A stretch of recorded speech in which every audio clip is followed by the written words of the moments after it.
learner, welcome back to one of my new lesson.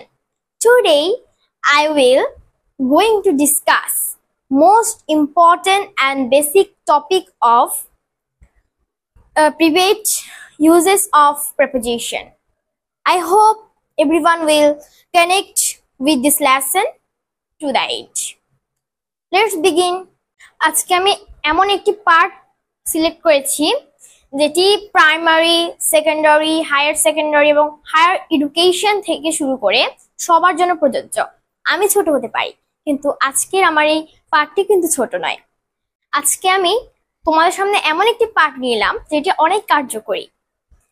আমরা তো প্রেপোজিশনের অনেক ধারণা পেয়েছি, কিন্তু যেগুলো ইম্পর্টেন্ট বেশি, যেগুলো পরীক্ষা বেশি আসে, সেখান থেকে আমি কিছু সিলেক্ট করেছি যেগুলো দেখলে তোমাদের প্রেপোজিশন সম্পর্কে 50% ধারণা ক্লিয়ার হয়ে যাবে।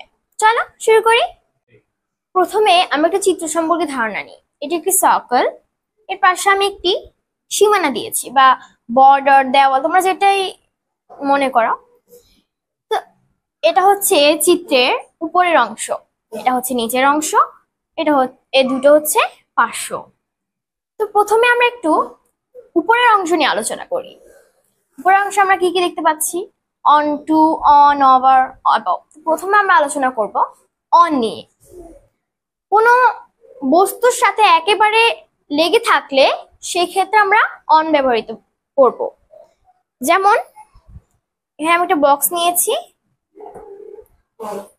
এর উপর একটি মার্কার রেখেছি, তার আমরা এটা কি বলতে পারি? The marker is on the box. আবার বলো, the marker is on the box. এবার চলো আমরা ওভারের ব্যবহার দেখি। অন, ওভার, অ্যাবভ তিনটার অর্থই কিন্তু উপরে, কিন্তু পার্থক্য আছে। তো ওভারের ব্যবহারটা আমরা একটু দেখি। যেমন আমি এখানে রাখলাম, ওভার হচ্ছে গতিশীল, চলমান। এখানে আমি এই পেনটা রাখলাম, এখন এই পেনটা গতিশীল বা চলমান। এরপরে অ্যাবভ হচ্ছে স্থির, যেমন ফ্যান, লাইট, ক্লক, তোমরা যেটা বলতে পারো। এখানে আমি এই দেখো এই বক্সের উপরে এই পেনটা রাখলাম যেটা স্থির আছে, এই দেখো স্থির। এখন আলোচনা করব অনটু ব্যবহার নিয়ে। অনটু হচ্ছে কোনো কিছুর ওপর দিয়ে লাফ দিয়ে গেলে, বা যেমন আমি তোমাদের একটা উদাহরণ দিই। যেমন এই বক্সটা, এই মার্কারটা এখন এটার উপর দিয়ে গেল, আবার দেখো এই মার্কারটা এটার উপর দিয়ে গেল। অর্থাৎ কোনো কিছু টপকে বা লাফ দিয়ে গেলে আমরা অনটু ব্যবহার করব। এরপর দেখা যাক টু বা টুয়ার্ড এর ব্যবহার। টু আর টুয়ার্ড কি? দুটো অর্থই তো দিকে নির্দেশ করে। দিকে নির্দেশ করলেও এই দুটোর মধ্যে কিন্তু পার্থক্য আছে। টু অর্থ দিকে, টুয়ার্ড অর্থ দিকে। টু দিকে হলো ওটা নির্দিষ্ট একটা লক্ষ্য আছে। যেমন আই গো টু স্কুল, আমি বিদ্যালয়ে যাই। আমি কিন্তু বিদ্যালয়ে পড়াশোনা করতে যাই, একটা নির্দিষ্ট স্থানে স্কুলেই যাচ্ছি, আমি স্কুলে যাচ্ছি। এবার টুয়ার্ড হচ্ছে, এরপর দেখো টুয়ার্ড কি? টুয়ার্ড তো দিকে, কিন্তু টুয়ার্ড দিকে হলো ওটা কিন্তু অনির্দিষ্ট হবে। যেমন my father goes toward school, আমার বাবা স্কুলের দিকে যাচ্ছে। আমার বাবাকে স্কুলে পড়াশোনা করতে যাচ্ছে না, আমার বাবা স্কুলের দিকে যাচ্ছে। অর্থাৎ ওখানে কোনো বাজার থাকতে পারে বা কোথাও আত্মীয় স্বজনদের বাড়িও থাকতে পারে, ওখানে হয়তো যাচ্ছে, কিন্তু স্কুলে যাচ্ছে না। টুয়ার্ড বোঝালে দিকে যাবে, কিন্তু নির্দিষ্ট বোঝাবে না, অনির্দিষ্ট। এরপরে ইনটু হচ্ছে বাহির থেকে ভেতরে প্রবেশ করতে হবে, বাহির থেকে ভেতরে। আর আউট অফ হচ্ছে কোনো স্থান থেকে বাহির হয়ে গেলে, এক্ষেত্রে। এরপরে বিসাইড হলো কোনো কিছুর পাশে, অ্যাওয়ে ফ্রম কোনো স্থান থেকে দূরে বোঝাতে। এরপরে থ্রো আর অ্যাক্রস, কোনো এই দেখো এখানে যদি একটা মানুষ তোমরা কল্পনা করো, এই মানুষটি এদিক দিয়ে ঢুকলো এবং সোজা বেরিয়ে গেল, তাহলে এই ক্ষেত্রে আমরা থ্রো বা অ্যাক্রস ব্যবহার করবো। দেখো আমি আবার বলছি, এখানে একটা মানুষ তোমরা ধরে নাও, এই মানুষটি এখানে প্রবেশ করে সোজা বাহির হয়ে গেল, তাহলে আমরা এখানে থ্রো বা অ্যাক্রস ব্যবহার করব। এরপরে আন্ডার, বিনিথ, বিলো, এই তিনটে কিন্তু নিচে নিচে বোঝায়, নিচের দিকে। এখন বলবো ইন, অ্যাট, ইনসাইড, উইদিন এর ব্যবহার। In, at, inside of, within এগুলো কিন্তু সবগুলোই মধ্যে বোঝাবে, কোনো কিছুর মধ্যে। আশা করি তোমরা বুঝে গেছো। আমি আরেকবার বলছি, তোমরা একটু মনোযোগ দিয়ে লক্ষ্য করো। On, over, above.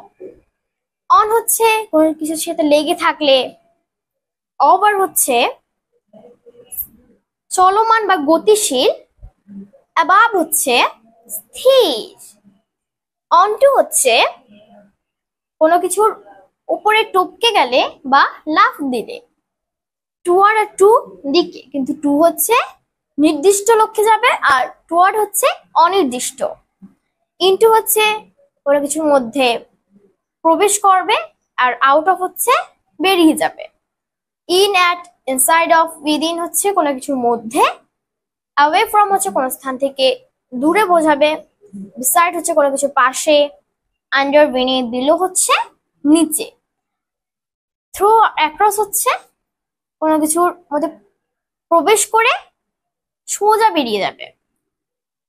চলো এবার এগুলো একটু প্র্যাকটিস করা যাক। প্রিয় বন্ধুরা, আমরা এতক্ষণ যে প্রিপজিশনের ব্যবহার নিয়ে আলোচনা করেছি, চলো সেগুলোকে একটু উদাহরণের মাধ্যমে প্র্যাকটিস করা যাক। তোমরা একটু খাতা কলম নিয়ে বসো। তো প্রথম বাক্যটি একটু খেয়াল করো। হে ওয়েন্ট ব্ল্যাঙ্ক দ্য ফিল্ড, এখানে কি হতে পারে? ঠিক ধরেছ, এখানে হবে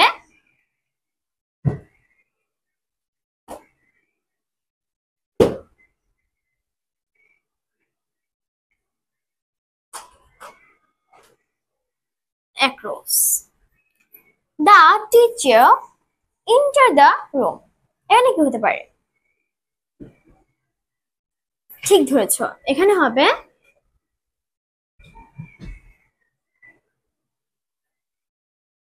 into. She blanked the house, হ্যাঁ এখানে হবে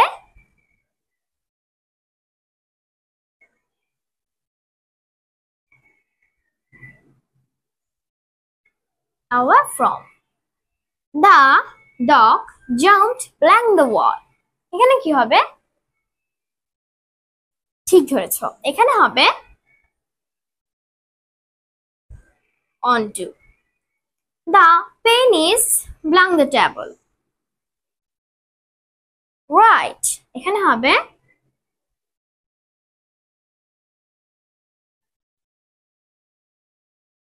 on. The pennies blank the bag, এখানে হবে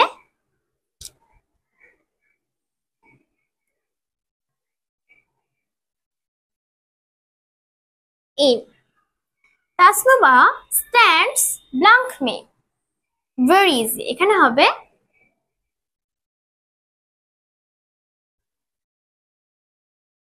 beside. The helicopter is playing blank my head, আমরা কি বলেছিলাম? চলমান আর গতিশীল। চলমান গতিশীল বোঝাতে কি হয়? হ্যাঁ এখানে হবে over. The light is blank the table, এখানে কি হবে? ঠিক ধরেছ, এখানে হবে above. I go blank school, এটা তো আমরা সবাই জানি, এখানে হবে to. My mother goes blank school, আমরা কি বলেছিলাম? অনির্দিষ্ট বোঝাতে কি হয়? হ্যাঁ এখানে হবে toward. The book is blank the chair, হ্যাঁ এখানে হবে under. তোমাদের প্রিয় বন্ধুরা চলো আরেকবার মিলিয়ে দেখি। He went across the field. The teacher enters into the room. She goes out from the house. The dog jumped onto the wall. The pen is on the table. The pen is in the bag. Tasnuba stands beside me. The helicopter is flying over my head. The light is above the table. I go to school. My mother goes towards school. The book is under the chair. তোমরা কি লিখেছো? ভিডিওটি কেমন লেগেছে অবশ্যই comment করে জানাবে, বেশি বেশি ফলো এবং ভিডিওটি শেয়ার করবে। To get such more interesting and educational video, follow the page.